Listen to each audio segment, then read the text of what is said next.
Title देख के तो पता चल ही गया होगा आज का topic how I failed my CAT 2023।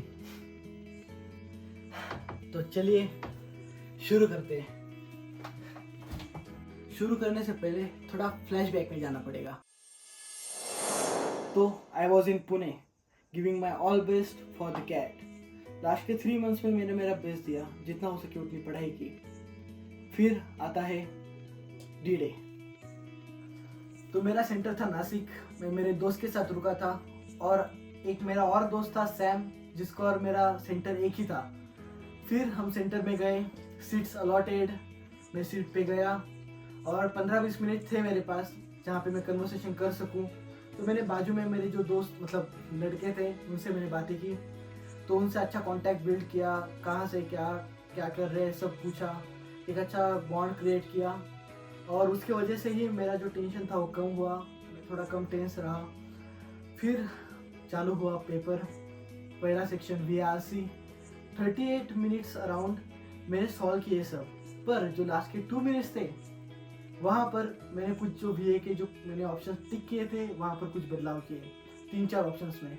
वो जो मैंने बदलाव किए वो लकीली मेरे सही हो गए और उसकी वजह से मेरे VRC के मार्क्स बढ़ गए। तो शुरू हुआ DILR।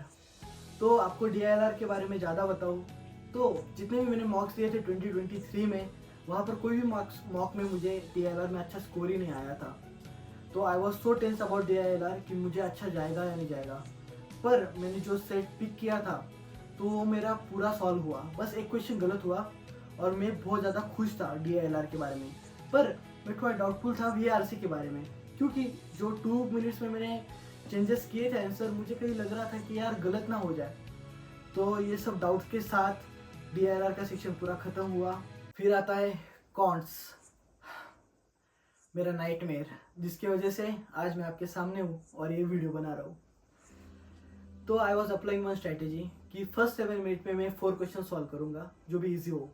फिर 10 मिनट्स में 7 क्वेश्चन, अगले 10 मिनट्स में 7 क्वेश्चन और 5 मिनट्स में अराउंड 4 क्वेश्चन। इस तरह मेरे 22 क्वेश्चन 32 मिनट्स अराउंड पूरा देख के हो जा रहे थे। और जो भी इजी हो गए मैं उसी वक्त सॉल्व करता था, और जो भी इजी और मीडियम हो गए उसी वक्त, और जो मुझे लगते थे ये मैं सॉल्व कर सकता हूँ वो मैं लास्ट के 8 to 10 मिनट्स में सॉल्व करता था। पर उस दिन मेरा नसीब मेरे साथ ही नहीं था। हुआ इस तरह कि पहले 7 मिनट्स में जो मैं 4 क्वेश्चन सॉल्व करता था, 7 मिनट्स में मेरे से एक भी क्वेश्चन सॉल्व नहीं हुआ, तो मैं थोड़ा पैनिक हुआ। उसके बाद 10 मिनट्स वाला सेक्शन शुरू हुआ। फिर 10 मिनट में मैं जो 7 क्वेश्चन करता था उसमें से बस मेरा एक ही बराबर आया। फिर 10 मिनट्स और वाला सेक्शन शुरू हुआ जहाँ पर मैं बस एक ही सॉल्व कर पाया। इस तरह 32 मिनट्स अराउंड मेरे बस 3 क्वेश्चन सॉल्व हुए थे जहाँ पर मैं श्योर था। पर जो 8 मिनट्स थे दैट वाज सो क्रूशियल, क्योंकि वहाँ पर मैंने बहुत सारे अटेम्प्ट्स किए और अनफॉर्चुनेटली मेरे सब गलत हो गए। मैंने अराउंड 5 to 6 अटेम्प्ट्स किए थे जो भी मुझे लगता था कि हाँ ये थोड़ा सा आ सकता है या ये क्लोज आंसर से, मैंने वो सब मार्क किए। और फन फैक्ट, जब हम सेंटर के बाहर आए तो I was sure about the counts and DILR but not for the VRC।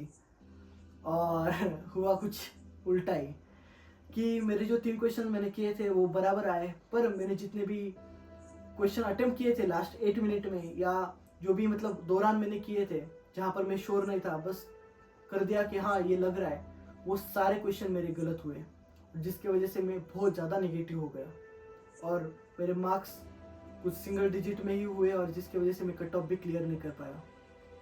तो मुझे सीखने मिला कि अगर मैं सॉल्व नहीं करता वो क्वेश्चंस तो मेरा कट ऑफ क्लियर हो जाता था और आज मैं किसी अच्छे कॉलेज में होता था और अलग वीडियो बनाता था ऑब्वियसली।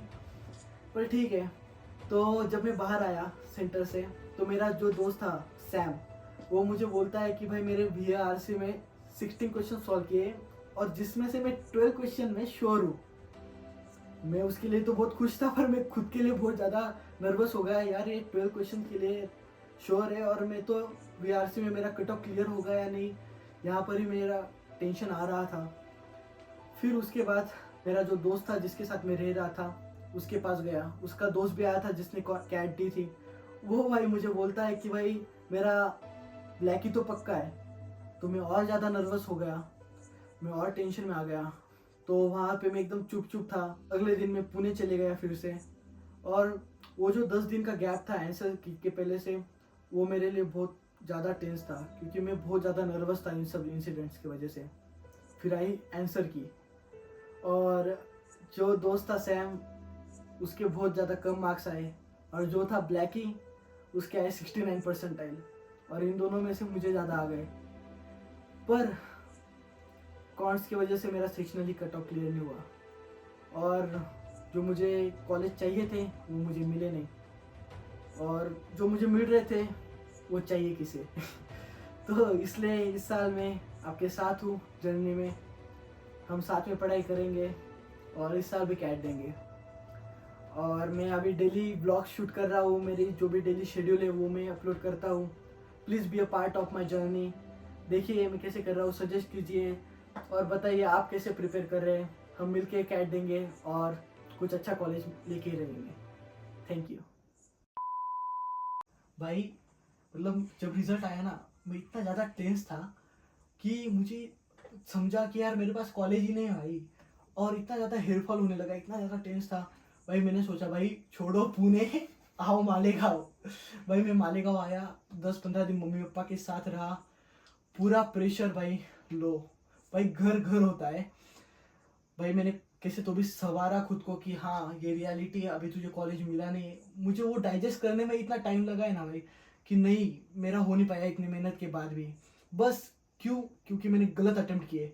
अगर नहीं करता तो भाई कुछ बेबी आयम्स मिल जाते, थोड़े न्यू आयम्स भी मिल सकते थे, पर कुछ भी नहीं था भाई। वो डाइजेस्ट करने मेरी फट गई थी, और कैसे तो भी डाइजेस्ट किया। फिर पुणे गया, प्रिपरेशन किया।